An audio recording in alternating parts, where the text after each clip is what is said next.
Hello everyone, আসসালামু আলাইকুম। সবাই কেমন আছেন? চলে এলাম ঈদুল আজহার নতুন নাটকের আপডেট নিয়ে। নাটকটির নাম চলো হারিয়ে যাই। নাটকটি পরিচালনা করেছেন হাসিব হোসেন রাখি এবং নাটকটিতে অভিনয় করেছেন জনপ্রিয় অভিনেতা তৌসিফ মাহবুব এবং জনপ্রিয় অভিনেত্রী তানজিম সায়রা তটিনী। তাদের এই নাটকটি আপনারা দেখতে পাবেন এই ঈদে ক্যাপিটাল ড্রামা ইউটিউব চ্যানেলটিতে। তৌসিফ এবং তটিনী জুটি নাটক দেখতে কিন্তু অনেক ভালো লাগে। আর তারা একসাথে জুটিবদ্ধ হয়ে অনেকগুলো কাজই করেছেন। তার মধ্যে কিছুদিন আগে রিলিজ পেয়েছে ব্রেকিং নিউজ, যে নাটকটি অসাধারণ লেগেছে আর শেষে খুবই খারাপ লেগেছে। আর তাছাড়া ঈদে আরও একটি নাটক করেছেন মন দিওয়ানা, যে নাটকটি একেবারে আলাদা আর নাটকটি অনেক বেশি ভালো লেগেছে সকলের কাছেই। যে নাটকটি 14 মিলিয়ন ভিউও অর্জন করেছে। এছাড়াও তারা অনেকগুলো নাটক একসাথে করেছে।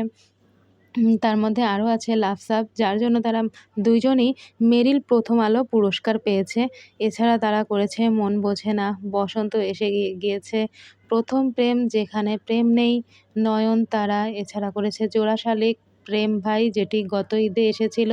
এছাড়াও অনেক নাটক করেছেন তারা। আর তাদের নাটকগুলো দেখতে কিন্তু অনেক ভালো লাগে, অনেক সুন্দর লাগে। নীলনয়না নাটকটিও অনেক ভালো হয়েছে। প্রত্যেকটি নাটকই অনেক ভালো লেগেছে। আশা করছি এই নাটকটি অনেক ভালো হবে। আর এই নাটকটিতে বিশেষ সংযোজন আছে দিলারা জামান ম্যাডাম এবং আবুল হায়াত স্যার আছে। তা অবশ্যই এত গুণী গুণী অভিনেতা অভিনেত্রী আছে, অবশ্যই নাটকটি ভালো হবেই আশা করছি। আর পোস্টারটি অনেক সুন্দর হয়েছে। আশা করছি নাটকটিও অনেক ভালো হবে। তো আর কিছুদিন অপেক্ষা, খুব বেশি দিন অপেক্ষা করতে হবে না, কারণ ঈদ তো চলেই এসেছে। আর এই নাটক কবে কখন দেখতে পাবেন সেটাও ঈদের কয় কয় তারিখে এবং ঈদের কততম দিনে দেখতে পাবেন সেটাও আমি এই চ্যানেলেই জানিয়ে দিব। আর সেটা জানতে হলে আমাদের এই ইউটিউব চ্যানেলটিতে সাবস্ক্রাইব করে পাশে থাকবেন এবং ফেসবুক পেজ হলে এন্টারটেনমেন্ট বাই মি পেজটিতে ফলো করে পাশে থাকবেন। সবাই ভালো থাকবেন, সুস্থ থাকবেন এবং বেশি বেশি বাংলা নাটক দেখবেন। বাংলা নাটকের সাথেই থাকবেন। আল্লাহ হাফেজ।